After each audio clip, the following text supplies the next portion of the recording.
This all happened almost 10 years ago. Back then, I lived in the city. Summers there were so hot, and I really wanted a change.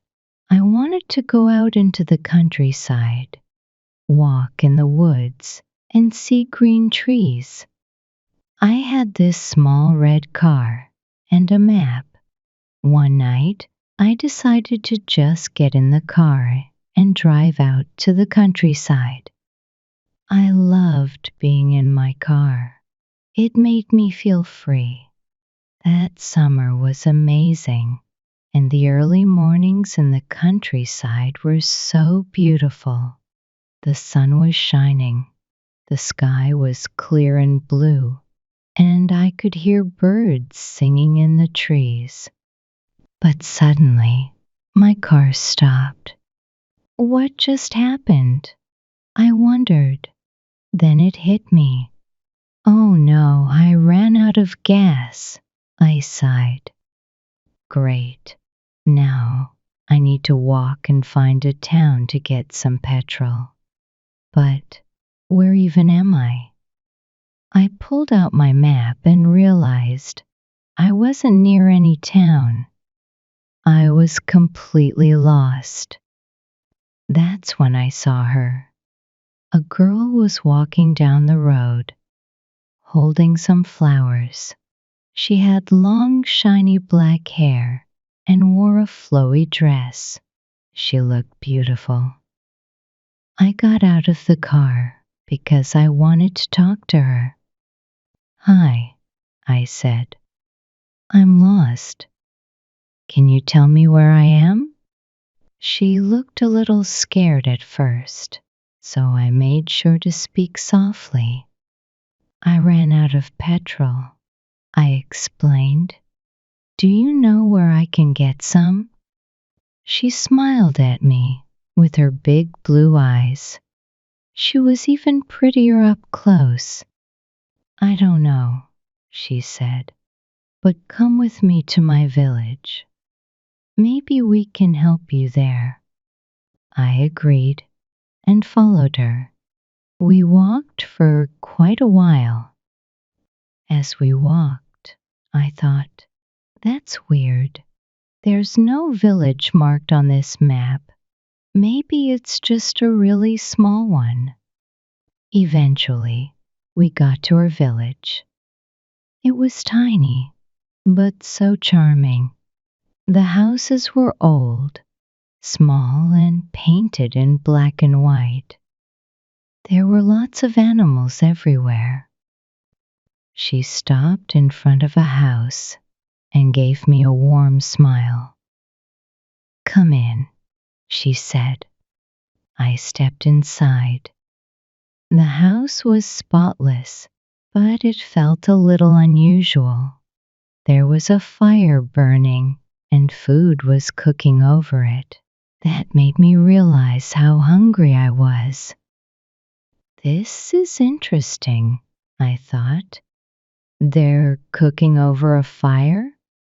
Don't they have a stove? Maybe they're just really poor. Her parents were there too, and they welcomed me warmly. I liked them right away. They seemed nice, but their clothes looked old-fashioned. Take a seat, her father said. You must be thirsty after walking so much. He handed me a drink, and I thanked him.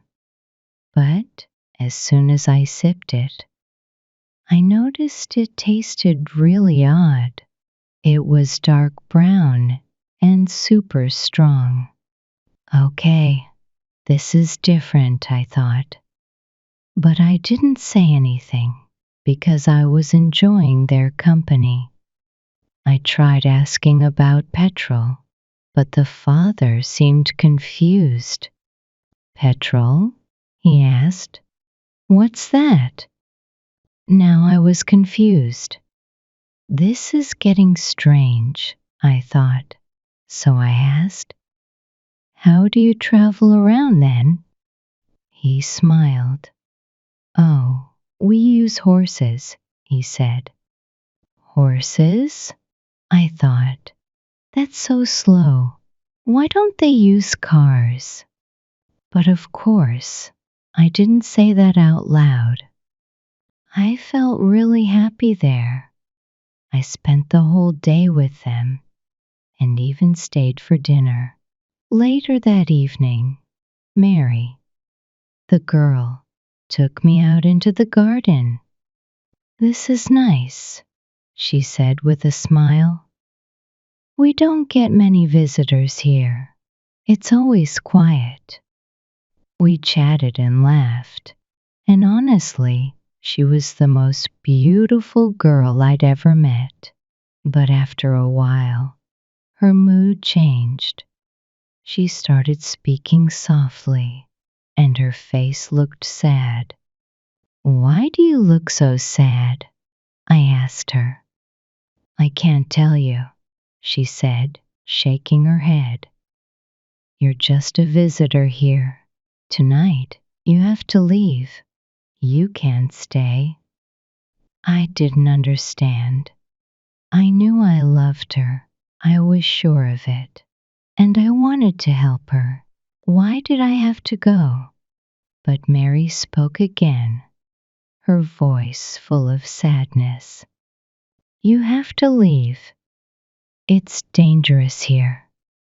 "Fine," I said. "I'll go to the next town, get some petrol, and come back."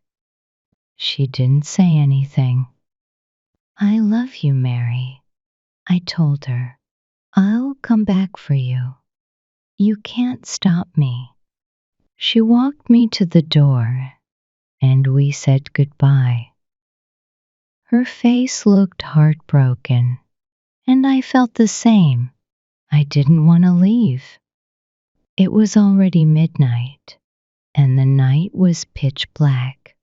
I kept walking and walking, even though I was so tired. Finally, I saw the lights of a town in the distance. I found a garage and bought some petrol. While I was there, I asked the man about Mary's village. But when I told him about the place, he gave me a weird look. "What village?" he asked. "The one with the old black and white houses and the people wearing strange clothes," I said. He stared at me, confused. Then he hesitated before saying, "There used to be a village there, but not anymore. People tell strange stories about it." "What kind of stories?" I asked, feeling uneasy. The man didn't want to say at first, but then he explained there was a huge fire in that village a long time ago. Everyone died. No one lives there now, and the houses are all gone. I couldn't believe it. "But how? What happened?" He sighed. "It was during the English Civil War.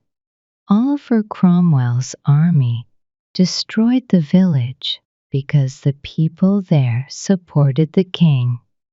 That was hundreds of years ago." I stood there frozen. That didn't make sense. That war happened 350 years ago, I thought. Then my mind raced. I remembered the old-fashioned clothes, the long hair, the food cooking over the fire, the small houses, and the horses. It all clicked. "But I saw them," I said out loud. "I was there. I talked to them." The man looked at me closely and said, "There's an old legend about that village. Once every 10 years, it comes back for one day. People say you can visit the village on that day, but only for that day. If you don't leave before morning, you'll never leave." His words hit me hard. I thought about Mary. She had told me, "You have to go." She loved me, but she was scared for me. Now I understood. She was trying to save me.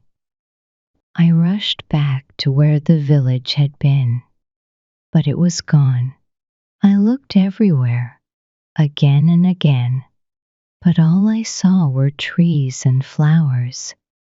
All I could hear were birds and the sound of the wind. My heart broke. I sat down on the ground and cried. That day will stay with me forever. I'll never forget Mary. I'll always love her. Now, I only have to wait 2 more months. The village will return.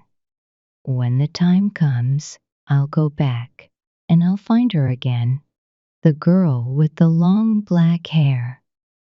This time, I won't leave before morning. I'll stay with her forever.